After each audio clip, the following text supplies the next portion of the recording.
हे मेघनाथ, ध्यान से सुन। आज मैं तुझे एक ऐसी बात बताने जा रहा हूँ जो राजाओं के लिए उतनी ही महत्वपूर्ण है जितनी साधुओं के लिए। यह विषय है भंडारे का भोजन। तू जानता है, जब कोई मनुष्य अपने जीवन में ग्रह पीड़ा, दुर्भाग्य या विपत्ति से घिर जाता है तो वह ईश्वर को प्रसन्न करने और अपने ग्रह दोष शांत करने के लिए भंडारा करवाता है।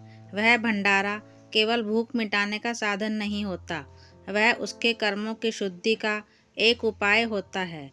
वह व्यक्ति अपने जीवन का पाप, अपने कर्मों की नकारात्मकता ऊर्जा और ग्रहों का दोष ईश्वर को अर्पित करता है और उस अन्न के माध्यम से वह बोझ समाज में वितरित कर देता है। अब समझ, यदि तू उस भंडारे का अन्न खा ले तो केवल अन्न नहीं, तू उस व्यक्ति का ग्रह दोष भी अपने भीतर उतार लेता है। उसके जीवन की बाधाएं, उसका दुर्भाग्य, उसके अपयश के कारण सब तेरे भाग्य में प्रवेश कर सकते हैं। यही कारण है कि हमारे धर्म में कहा गया है कि भंडारे का अन्न केवल उसी के लिए है जो भूखा है, जिसे अन्न का अधिकार है और जो उसे श्रद्धा से ग्रहण करे। जो संपन्न है, जो राजसी है, जो सब कुछ रखता है, यदि वह भंडारे का अन्न खा लेता है तो वह दूसरों के भाग्य का भार अपने ऊपर ले लेता है। भंडारा कराने वाला व्यक्ति जब भोजन बनवाता है तो उसमें अपनी पीड़ा का अंश भी घोल देता है। वह सोचता है कि अन्न के वितरण से उसके ग्रह शांत हो जाएंगे, उसका दुर्भाग्य समाप्त हो जाएगा। जब कोई भूखा मनुष्य वह अन्न खाता है तो उसके भीतर वह पीड़ा नहीं टिकती, क्योंकि उसका पेट तो पहले से ही खाली है, उसकी आत्मा शुद्ध है। पर जब कोई शक्तिशाली, धनवान या राजश्री व्यक्ति उस अन्न को खाता है तो वह उस ग्रह दोष का पात्र बन जाता है।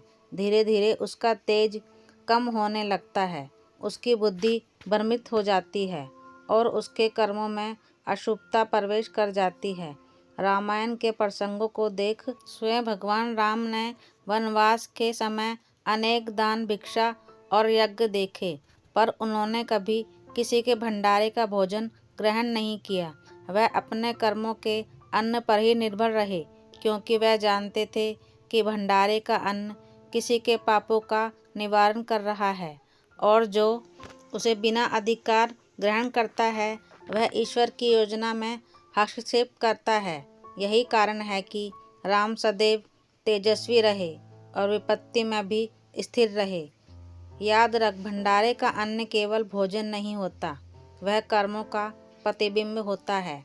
जो उसे बिना विवेक के खा लेता है वह अपने जीवन में अनजाने संकटों को बुलाता है। इसलिए यदि कभी भूल से भी भंडारे का भोजन ग्रहण कर लें तो तुरंत स्नान कर प्रायश्चित करें और उसका 2 गुना दान करें। दान ही एकमात्र उपाय है उस दोष को शांत करने का जो अंतु खा चुका है।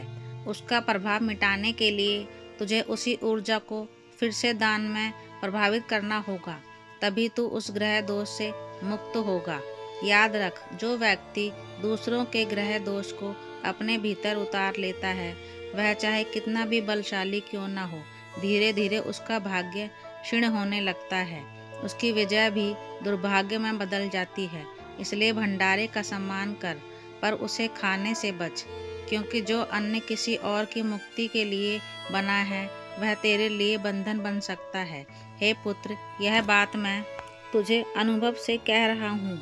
मैंने स्वयं देखा है कि कितने राजाओं ने, कितने मंत्रियों ने भंडारे का अन्न खाकर अपना तेज खो दिया।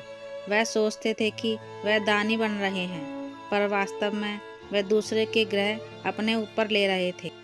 यही कारण है कि मैं स्वयं लंकापति रावण होकर भी कभी किसी भंडारे का अन्न नहीं ग्रहण करता।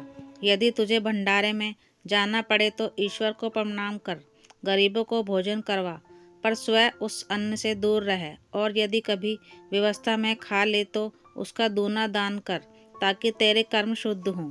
क्योंकि जो भंडारे का अन्न बिना आवश्यकता के खाता है वह ईश्वर का आशीर्वाद नहीं बल्कि दूसरों की पीड़ा का अंश प्राप्त करता है।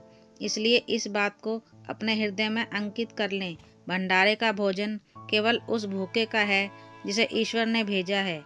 जो संपन्न होकर उसे खा लेता है वह अपने भाग्य में दुर्भाग्य को बो देता है।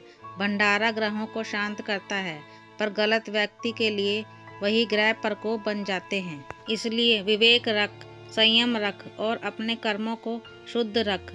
यही नीति है, यही धर्म है और यही सच्ची लंकेश मर्यादा है।